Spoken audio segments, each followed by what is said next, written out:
And next, we get an encore from Jeff Pouiotte, again with Florida DOT, and then he's also accompanied by Aran Lessard with the Florida Turnpike Enterprise. Topics: TAMP, risk management, element level management, and beyond. This presentation is divided into two parts. The first part, I'm going to give a brief overview of FDOT's bridge program. The larger part is going to be presented by Aran Lessard, which is a new concept for managing bridge maintenance using bridge element level conditions. So first of all, I think in order to understand what we're doing over here, it's probably a good thing to understand what Florida's program looks like. And if you take a look at this, these scales over here, you're going to say, wow, Florida's in defiance of the Federal Highway Administration. And it would appear to be that way, except that we're doing different things. So I just want to explain what we're doing over here. We've had this scale long before Federal Highway came up with their scale, maybe 20, 25 years before that. And what we do is we manage our bridges using this scale. What it is that anytime a bridge reaches an NBI of 4, it gets programmed for replacement within 6 years. When it becomes fair, it's a fair game for economy replacements. We know we're putting more money into it. So this is how we think about this, and it's going to become clear as we go through it. So we're using ours, and we also do this on a bridge-by-bridge basis. The FHWA scale is really showing is done and designed to show by deck area to Congress what the nation's bridges look like in terms of their overall condition. So moving back to what we do, because I'm not going to focus on what FHWA does, because we all know what they do. Florida statutes requires that 90% of state bridges meet standards. We, at my office, and it was done before I took this job, established that a minimum of 90% of Florida's bridges have to be in excellent or good condition. And historically, we have more than 95% of the bridges have met standards. That's because we try to keep them in good shape. We also have a younger inventory, but when they get to be poor in particular, we get rid of them. And we try to extend 5 as long as they can, but ultimately, they have to go. And we'll talk about how that works. This is going to make a lot of you pretty upset, but Florida policy is to fund maintenance before capital improvements. I didn't create this. I inherited this, and it's really made our lives a lot more simple because we're able to find the funding that we need to maintain our infrastructure. The bridge maintenance program is determined through bridge inspections. Everything we do is determined on bridge inspections. Bridge maintenance repairs and rehabilitations are prioritized using inspection findings during monthly District Feasible Action Review Committee meetings called the FARC meetings, and those are attended by district bridge maintenance personnel, typically the district structures maintenance engineer. Aran does that for the Turnpike, and we have 7 other districts as well. Bridge inspectors attend these meetings. Also, the person that signs these bridge inspection reports, because we want them there, because they make the recommendations. And if asset maintenance contractors are responsible for the bridge, we want them there as well. It's open discussion. We'll listen to everybody's idea, but in the end, it's what we want to do as the department that reigns in the end. To prevent disruption of the work program, and I'll tell you, the economy replacement has been around a long time, but to prevent disruption of the work plan, FDOT identifies larger bridges for economy replacements utilizing the following criteria. And this has just happened in the last year or two. And what it is that we've had some larger bridges that needed to be replaced, and it caused a disruption. We had to shuffle things around. Work program didn't want to see it. Our chief engineer charged us with how do we get this done so this doesn't happen in the future. So what we did was utilized economy replacements and expanded it. First of all, we used the FDOT bridge optimization tool, which identifies potential candidate bridges to show when they need to be replaced. This was custom designed in Florida, and it's done to our type of bridges and our historical data. Pardon me, I should go back over here. The bridge is an extremely aggressive environment for these larger bridges. The substructure has a rating of 5, and projected replacement cost is greater than $25 million. This doesn't mean you can't replace a bridge that's less, but these are the ones we're trying to focus in on right now. District prioritizes bridge for economy replacements within 6 to 10 years. Central office determines the timeline for economy replacements. And when I say central office, I mean the work program office. The districts prepare the work they want done. We try to help them with it, but in the end, it comes down to the money available. Note, the FDOT bridge optimization tool also determines the funding level needed to maintain current bridge conditions statewide. You can break it down per district. You can break it down per roadway. Each district gets this every year. They take a look at this. and also the work program office looks at it, and they look to see if they have enough funding in there. Generally speaking, what they prepare is a little bit, there's a little bit more money than in the FDOT bridge optimization tool, but it shows us that we think we're on course. Candidate bridges identified for economy replacements that did not make the 10-year replacement plan will be prioritized for outer years. If you have too many bridges, we'll push the best ones back a little bit. Historical data and life cycle cost analysis are used to determine if it's cheaper to replace a bridge with an NBI 5 or keep maintaining it, and that's what we've done. We take a look at it and bring it back to present worth. Once it gets to the point where it starts to break even, it's time to think about economy replacement.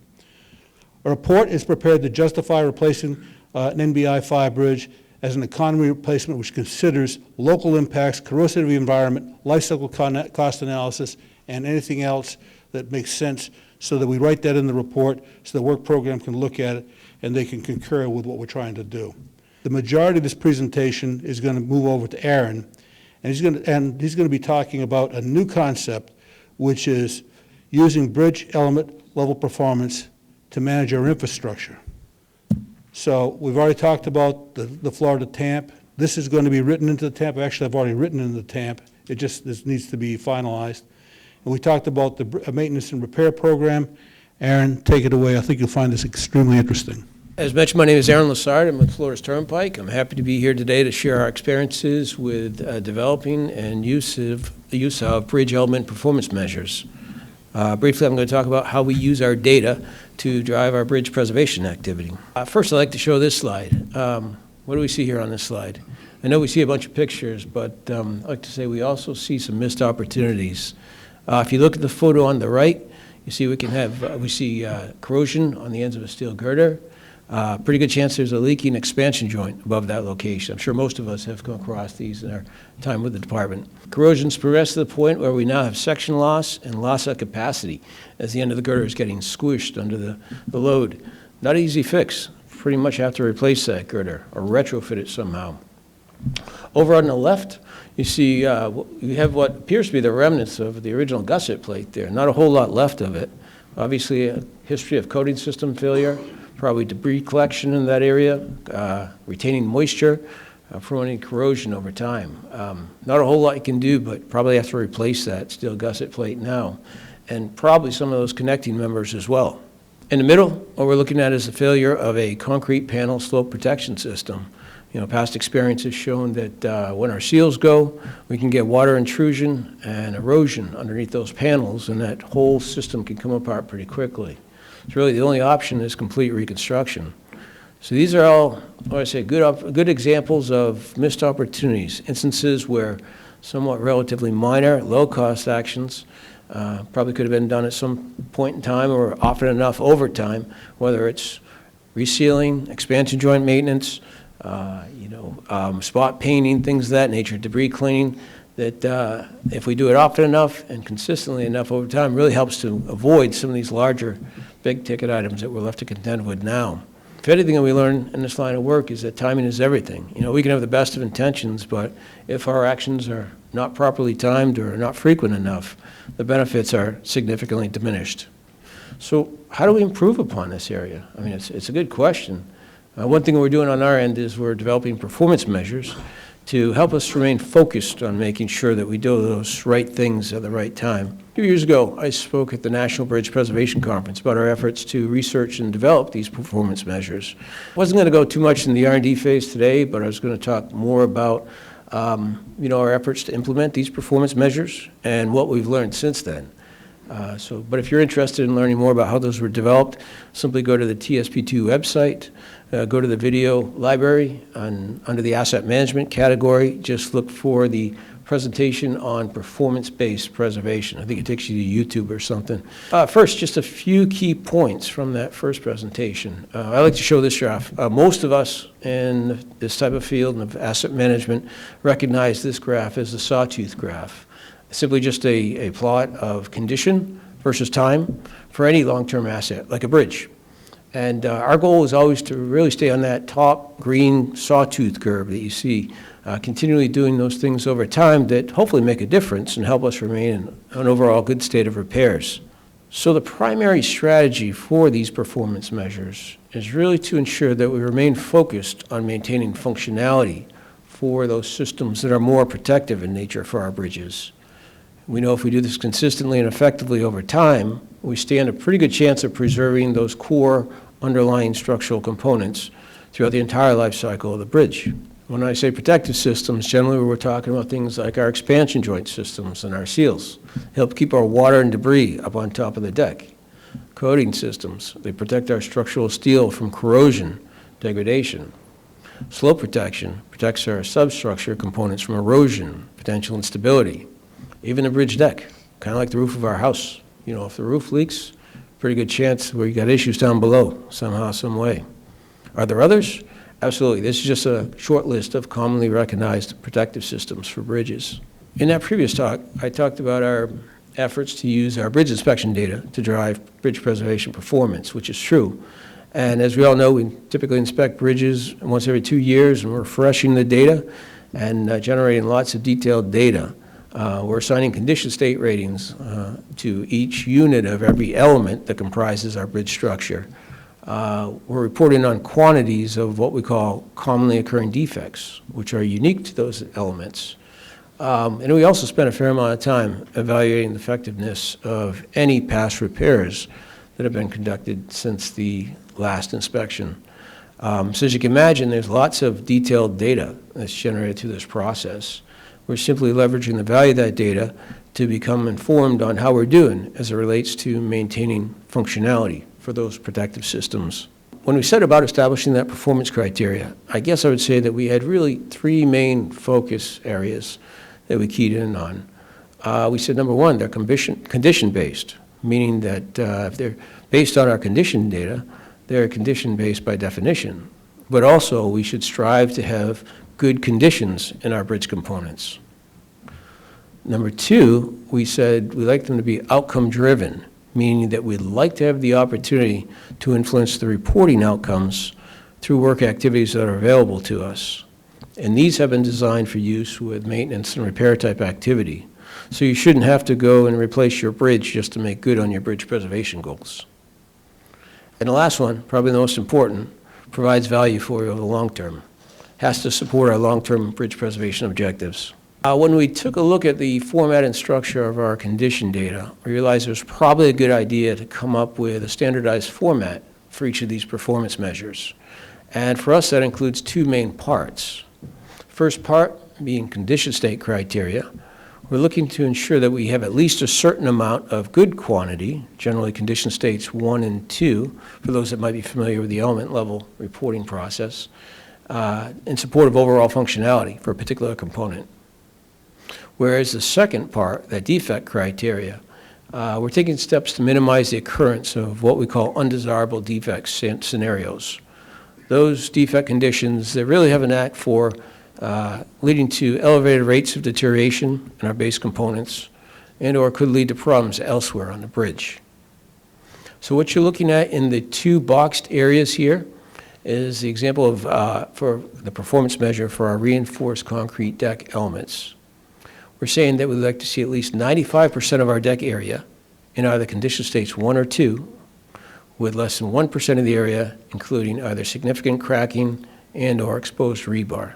So taking that same 2-part format, we've applied it to each of the various types of deck systems that are classified by material type: reinforced concrete, pre-stressed concrete, steel, timber, and the all-inclusive other category. The performance measures are very similar. In fact, the first part is the same. The condition state is the same, whereas the defect criteria will vary for each because we've got different types of defects that will show up based on material types.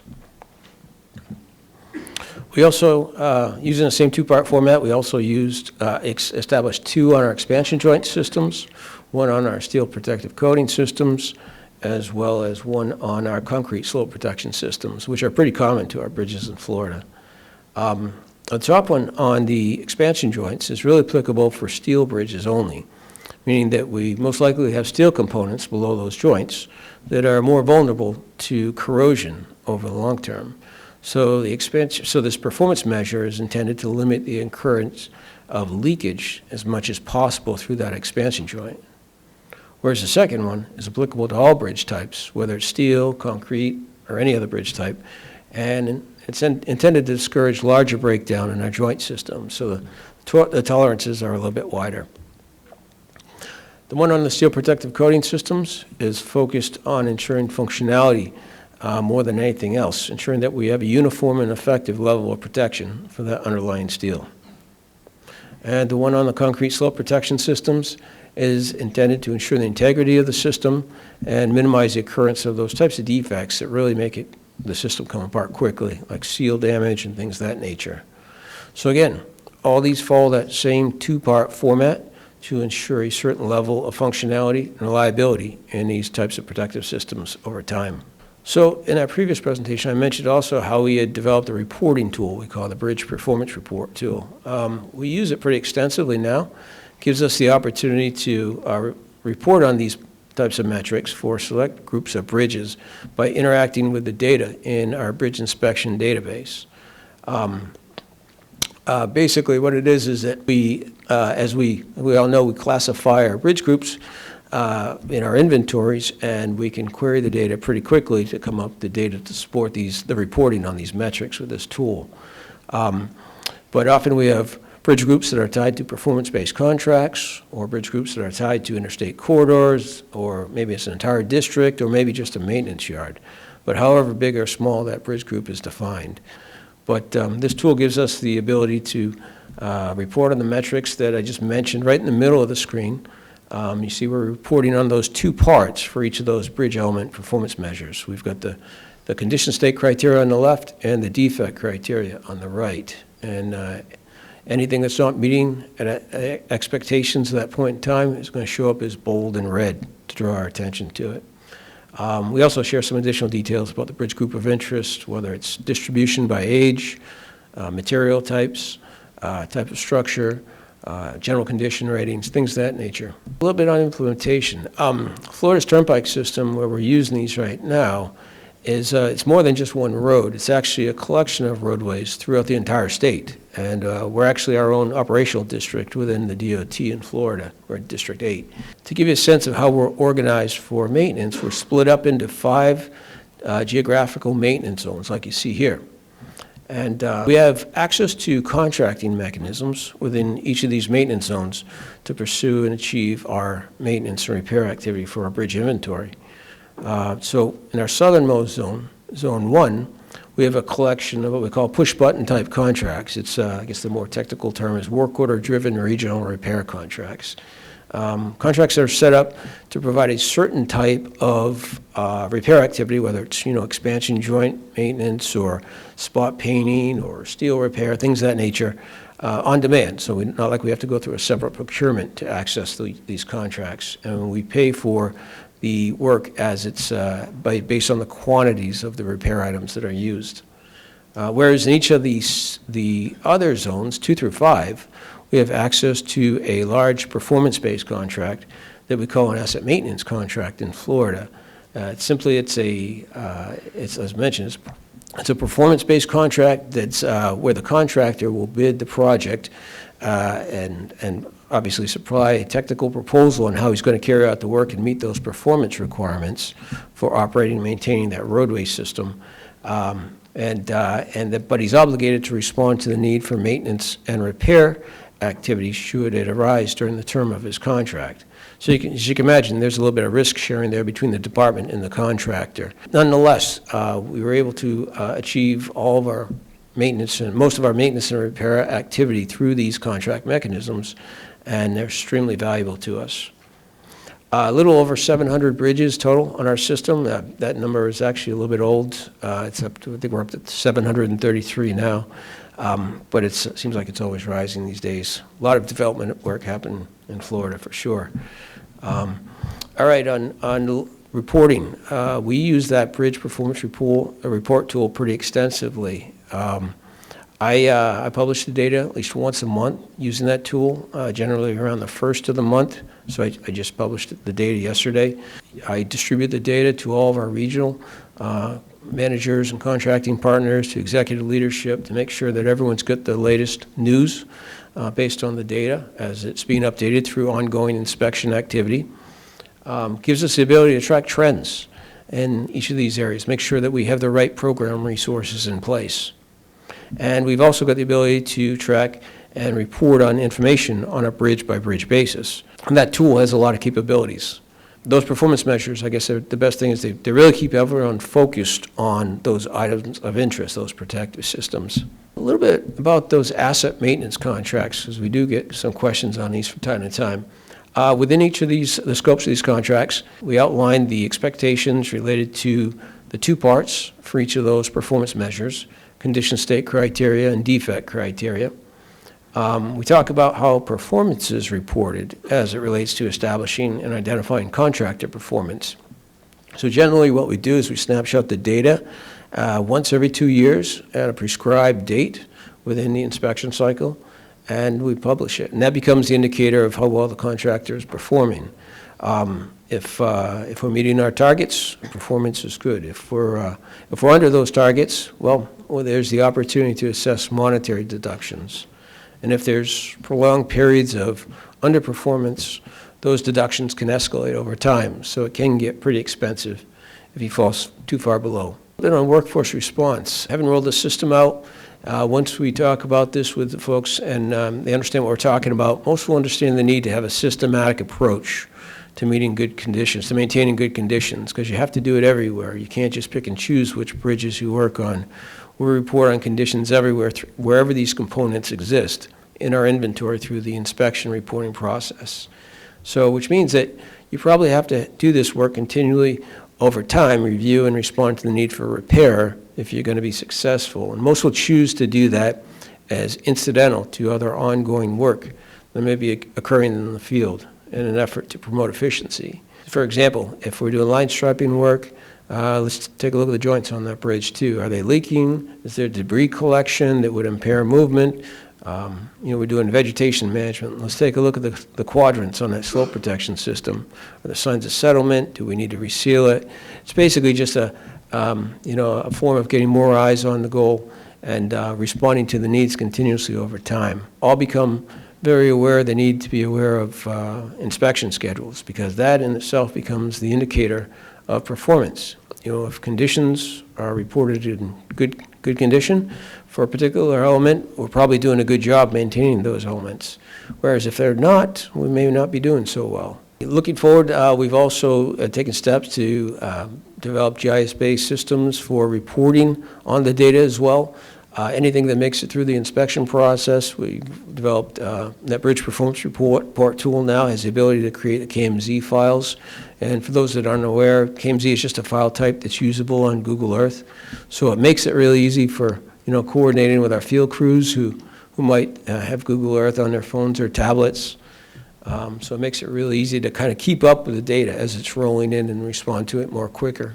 Further implementation of those performance-based contracts. Right now what we're doing is we're transitioning to the new criteria on these types of performance measures as we go from one contract cycle to the next, and they're typically 7-year contracts. Currently the language is in 2 of the 4. The third we're going to be transitioning about another year from now, and the fourth one's a little bit further off, probably about 4 or 5 years. But eventually it's going to be in all those contracts. And quite honestly, we acknowledge and have these performance goals in all of our maintenance zones, whether we have a performance-based contract in place or not. An expansion of those bridge element performance measures. Well, there's always opportunity in the future to add new performance measures as good ones become available. But we definitely think we've got the low-hanging fruit right now that we're using. When you think about it, if new ones come along, as long as we stick to that same 2-part format, pretty easy to plug into the framework that's already built. But a lot of it has to do with the inspection criteria. Is it suitable and can it support good performance measures? Remember, we've got those 3 conditions. They're condition-based, outcome-driven, and they have to provide value for us. They've got to check all those boxes. And if they do, they're probably a pretty good candidate. Just to wrap things up, as Jeff mentioned, the Transportation Asset Management Plan, it's a good idea to have processes in place to manage your risk and hopefully mitigate risk over time through good processes and procedures for your bridges. Good idea to have clear communications on your program objectives and mechanisms in place to provide oversight on those over time, make sure that you're meeting your goals. And with anything, long-term consideration and planning is a must, especially for bridges. Bridges are typically around for a long time. Those bridge element performance measures, they were established to incentivize preservation performance as a whole, making sure that we're continuously doing those right things at the right time to ensure functionality in those systems that are more protective in nature. And those performance measures, they just have a sense of keeping everyone focused on those goals over time. And, you know, how's the saying go? If you want to achieve something, develop performance measures and measure your performance for sure. And here's the PSA. Safety is everyone's responsibility, from the frontline workers to the operational decision makers to the executive leadership of any organization, maintaining a culture of caring and safety, to the people that are out there driving our roads. So if you're out there, please be aware of your surroundings and make good decisions and be safe. Questions? Okay, so we're both Jeff and I are available for questions. Wow, fantastic presentation. Really, really impressed with what you guys are doing. It was really impressive. One of the questions I have is the potential of conflict of interest between the asset management companies who are hiring the inspection companies to perform the inspections. I've been on that side of things before, where they drive those costs down low. So I wonder if that would have any negative impact on your inspection and on your information that you're putting into your system. That's a great question. And luckily, we're somewhat insulated from that on the Turnpike system. All of our asset maintenance contracts do not include inspection within the scope. So we have inspection done separately under separate professional contracts. But in the event that they are packaged together, I guess I would say that our primary strategy to combat that would be to ramp up our quality assurance on the inspection process. Make sure that we are, and what's great is we've got good inspection criteria that's much more definitive than maybe in past standards, and so we've got the ability to make sure that we are in fact following the criteria that's stated in the inspection reporting for each defect type. I think you just got to be careful to make sure it's built into the original cost, because it's really hard for the consultants to, do one level of inspection when they're being paid for a different level. It won't maintain itself. You're talking about on the contractor's side, their review and responding to the need over time, right? Yeah, we were wondering if that was going to come up. We've gone through a couple contract procurement cycles, and we anticipated that it might be a factor, but it didn't seem to materialize a whole lot. But keep in mind, our procurement process for the asset maintenance contracts is 2 parts. So basically, there's a technical proposal that's submitted, so they have to be ranked. It's reviewed by a TRC, but there's also, they have to submit a price for the project. It's typically a 70-30 split, I think, and so they have to be competitive in both areas. And I guess you could say we have a good group of contractors that vigorously pursue these contracts. So we kind of just, the way I look at it is we kind of just set the rules for the playing field, and they're competing based on bridge preservation, the merits of bridge preservation from that respect. Do you have element level condition models so you could kind of forecast where things are going to go over time, or do you just look backwards basically? That actually, it's real time, but it's a great question because, yeah, I mean, we don't get into too much forecasting the future because our activities today and our program resources, how they're applied today, are going to affect the future reporting on condition. So typically what we're doing is we're snapshotting a real-time database that's continually being updated by the inspection activity that's occurring out there. So a lot of times, like I said, I'll get questions from the contractors because they know they've done the repairs and they want their data to be reflected instantly. I said, no, we'll have to wait till the next inspection process and that it will be reflected then. But that also ensures that whatever repairs were conducted are quality repairs and they've last, at least until the next inspection cycle, for sure.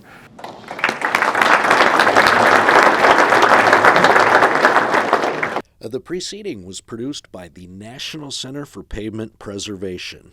More information can be found on the web at pavementpreservation.org.